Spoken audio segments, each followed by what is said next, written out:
Como os animais podem desenvolver doenças mentais? Nesse vídeo, vocês vão descobrir os fatores que podem levar um animal a desenvolver uma doença mental. Vai conseguir identificar esses fatores e pode até corrigir se por acaso estiver acontecendo na sua casa antes que seu animal possa ter aí algum transtorno mental.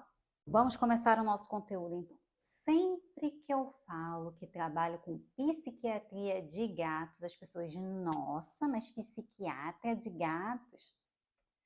É, gente, nossos pets não estão livres de transtornos mentais. Primeira coisa, nossos animais são o quê? Domesticados. Ao domesticarmos um animal, né, tem anos de domesticação, mas mesmo assim, ao domesticar, você muda muito os hábitos do animal. Então, a cabeça daquele ser já passa por uma confusão, tipo, agora eu não preciso mais correr para sobreviver, eu não preciso matar para comer. Então, existe essa confusão e, além disso, existe o instinto próprio da espécie que alguma coisa permanece nesse animal que já é domesticado e que nós precisamos suprir a necessidade específica da espécie. Além das necessidades básicas das espécies, elas não serem supridas, alguns fatores, são eles quatro os principais, podem desencadear doenças ou transtornos mentais. Esses quatro fatores são fatores estressores, estresse crônico, genética e histórico de vida. Vamos falar sobre cada um. Fatores estressores são eventos ou estímulos que causam estresse. Mas os nossos pets podem ficar estressados? Claro que eles podem ficar estressados. Como? Aquelas necessidades básicas, gente. Quando você não compreende a fundo uma espécie, você não consegue fornecer o que ela necessita. E ao não ter o que ela precisa, que é o básico para a sobrevivência, que não é sobre comida, água e amor e carinho, eles podem sim ficar estressados. Vamos à grande lista. Objetos que eles já têm medo, seja por trauma, seja por não saber o que o objeto faz. Esses objetos que ficam na presença deles é um fator estressor. As pessoas que não respeitam esse pet, que interagem sem que esse pet queira interagir, que briga, que fala alto com o pet, inclusive pessoas instáveis, geram insegurança no animal também. E, claro, outros animais da casa que são da mesma espécie ou não, também podem ser motivos de ameaça ou conflito. Outro fator estressor, ambiente interno sem o básico que a espécie precisa. Então é gato, você tem que ter a gatificação, você tem que ter número de nichos, número de gatos mais um. Caixa de areia, você tem que ter número de gatos mais um, espalhadas pela casa, principalmente pelas periferias. Caminha, número de gatos mais um. Pote de comida e de água, número de gatos mais um. Enriquecimento alimentar, número de gatos mais um, porque eles têm problema com o número de gatos, têm problema com o território. Então, você tendo mais do que a quantidade de gatos que você tem, diminui a possibilidade de conflito. Para cães, tem enriquecimento ambiental, tem enriquecimento alimentar, tem as coisas dele, para ele entender o que é dele, o que é seu. Então, ambiente interno inadequado. Rotina não estabelecida. Sabe aquela rotina que é uma bagunça? Uma bagunça. Toda segunda-feira é diferente, toda terça-feira é diferente, toda quarta-feira é diferente. Isso deixa os animais mais estressados, principalmente o gato, que é uma espécie que também é presa. Uma rotina bem estabelecida, não interessa, não precisa ser todos os dias iguais, mas todo dia da semana ser bem parecido os horários das coisas, né? Horário de colocar o sachê, de trocar a ração, de limpar a caixa de areia, de brincar. Tudo isso dá previsibilidade ao gato, diminui a ansiedade, diminui o estresse. Outro fator estressor, interações sociais forçadas. Você sabe que o bicho não quer, o bicho está dormindo, você vai lá e dá um beijo, vai lá e agarra, vai lá e pega o bicho, ele não quer falar com você. Isso é um fator estressor para todas as espécies e principalmente para o gato, que é uma espécie presa. Esqueçam, hein? Ele é presa e ele é predador também. Eu falo preso para não ficar falando preso e predador o tempo inteiro, senão o vídeo vai ficar muito extenso desnecessariamente. Outro fator estressor, não ter acesso ao ambiente externo. Cães e gatos. Claro, sempre com supervisão, gente. Sempre com coleira e guia. Nunca sozinhos e sempre segurando a guia. Ambiente externo, entenda rua, árvores, grama. Inclusive, eu tenho uma seção de vídeos lá no meu Instagram ou no TikTok, nos dois você vai achar, ensinando a passear com gato. Outro fator estressor, não ter segurança ou liberdade no local em que ele vive. Como assim? O animal não pode fazer nada, você limita o espaço dele, ele não pode ir para o lugar que ele gosta. Dentro de casa, isso tudo aumenta o estresse do animal. Tem algum perigo, aparece algum perigo, ele não tem como se esconder. No caso dos gatos, não tem um nicho, no caso do cachorro não tem uma caminha, esse animal vai ficar estressado. Ele precisa, dentro do ambiente dele, ter um local seguro onde ele possa se refugiar. Não ter atividades para estimular a cognição e gasto de energia, como os passeios, como as brincadeiras dentro de casa, como o enriquecimento alimentar. Não ter o seu olfato, isso mesmo, seu olfato respeitado. Cães e gatos têm olfato apuradíssimo, muito melhor que o nosso, de 20 a 30 vezes melhor que o nosso. Então, se a gente bota incenso, perfume de ambiente, perfume na roupa, perfume na gente, perfume neles, pelo amor de Deus, não faça nunca isso. Esse animal está sentindo o cheiro que você está sentindo de 20 a 30 vezes mais. Você tem noção do que é isso? Eu não faço nem, não chega nem perto da minha cabeça o que seria isso. Então, ter o olfato respeitado é uma das coisas que eu mais vejo que são negligenciadas, porque as pessoas não sabem o tamanho da importância que tem o olfato para esses animais. Além de ser muito sensível, eles se comunicam muito através do olfato. Respeite o olfato do seu pet. Um fator estressor muito grande também são as relações sociais inconsistentes. O que isso quer dizer?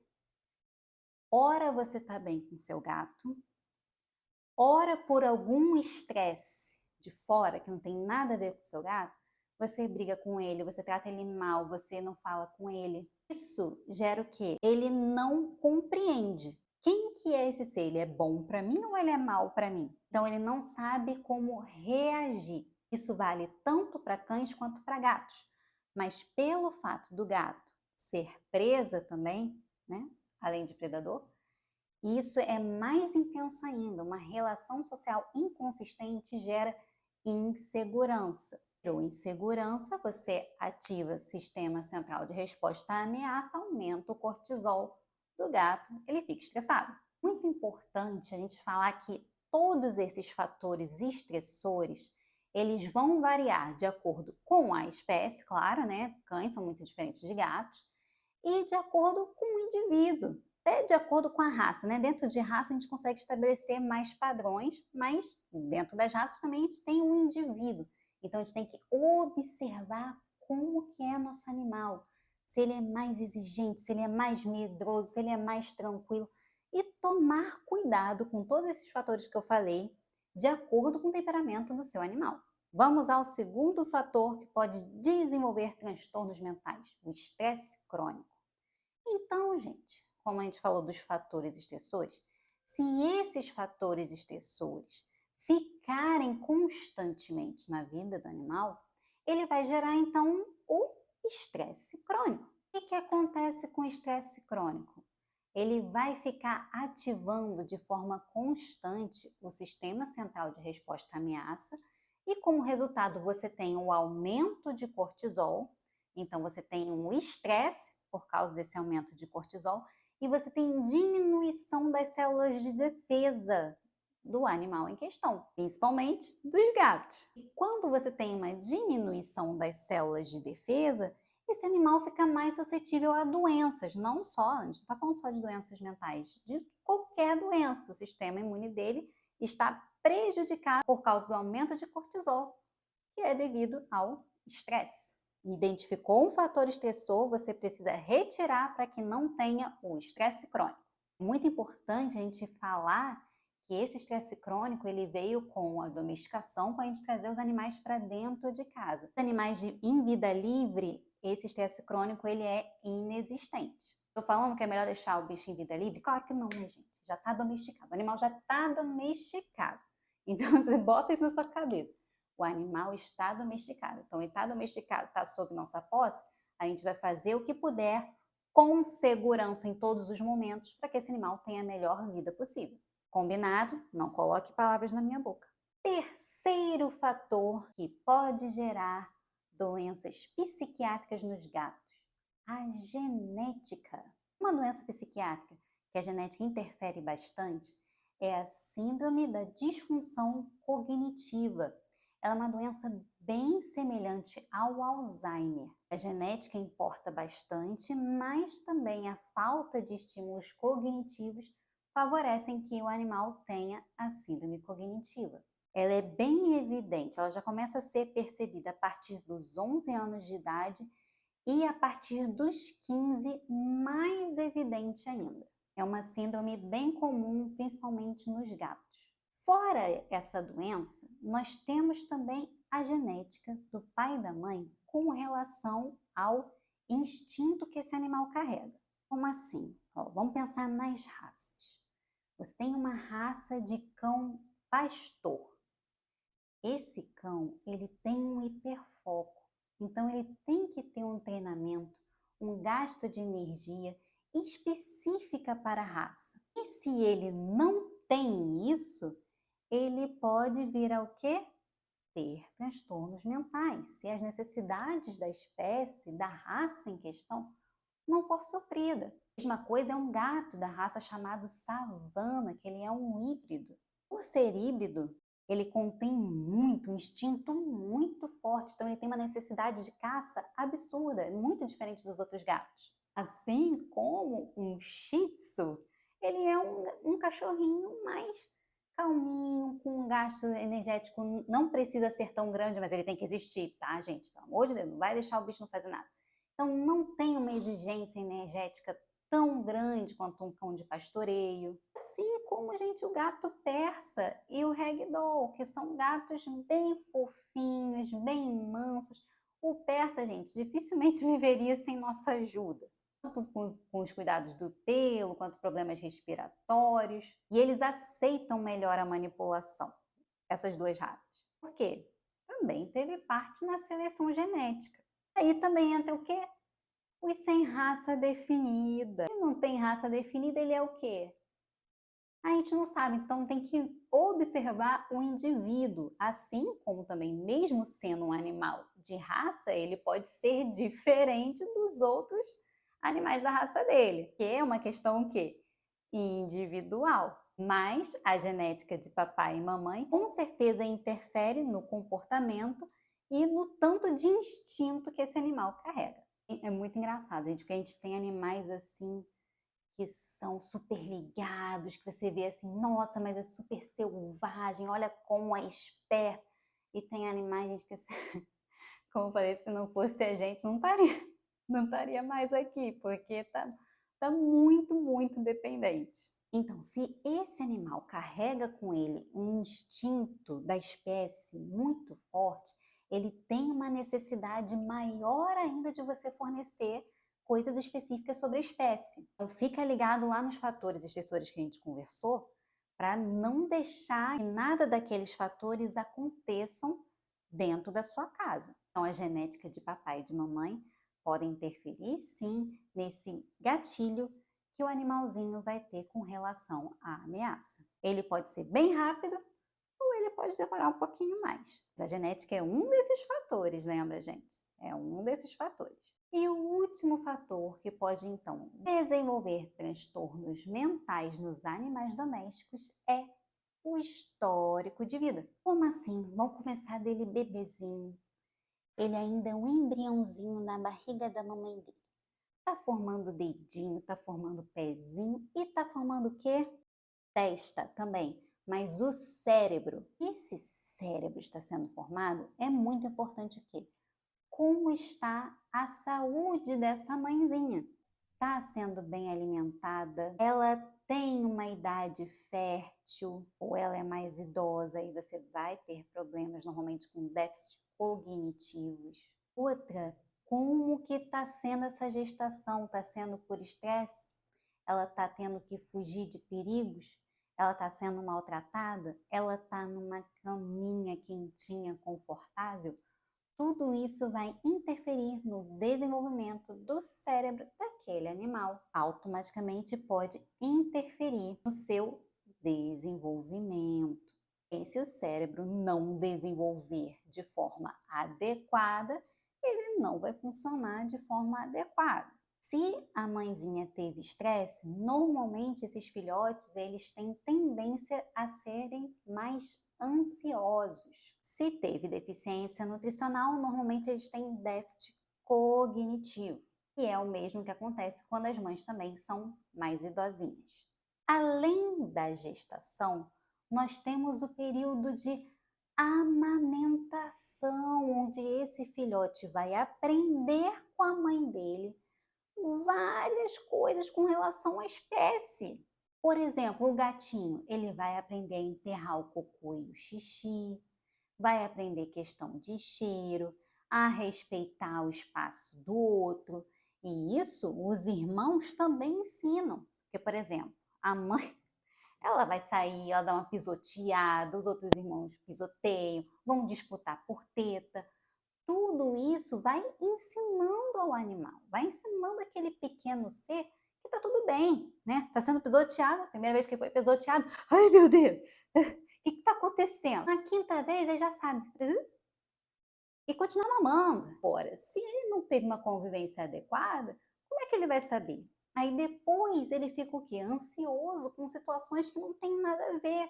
Por quê? Ele não conviveu o que teve que conviver com a mãe e com seus irmãos. E quanto tempo é isso? Então, o ideal seria o quê? Ficar com a mãe, né, no período do desmame, de 45 a 50 dias, tá, gente? 45 no mínimo, máximo 50 dias.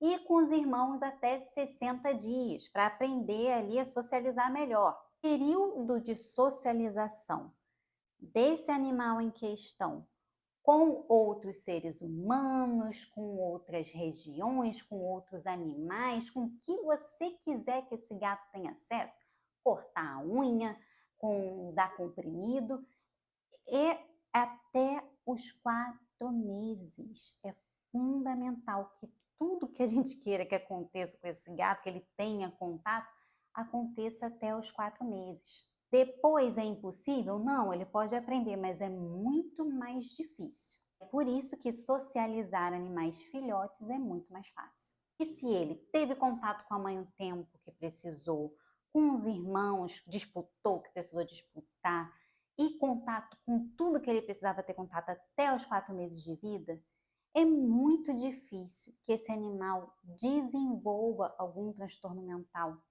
de acordo com o histórico de vida dele. E aí, é claro, você juntando isso que a gente conversou agora, do histórico de vida, e tirando os fatores estressores, esse animal vai ter uma vida muito feliz. É muito difícil que ele desenvolva um transtorno mental. Como você pôde observar, por esses fatores que nós conversamos, né, fatores estressores, o estresse crônico, a genética e o histórico de vida desse animal, a gente pode conseguir evitar que aconteçam esses transtornos mentais. Como? Primeiro, maior cuidado com as gestantes. Não adiantar o desmame desses animais e nem o convívio com os irmãos.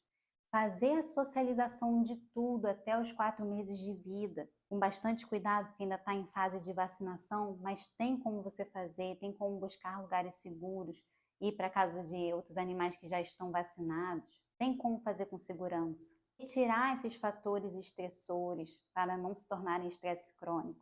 E mesmo que a genética seja favorável para eles terem gatilhos, esteja atento ao seu animal.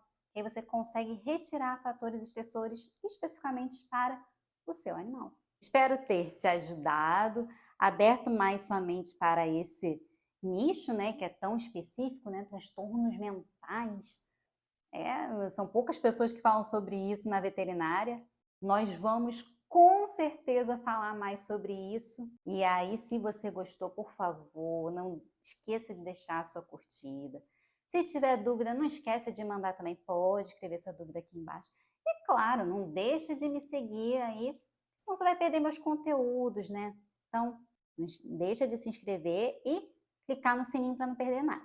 Te vejo no próximo vídeo.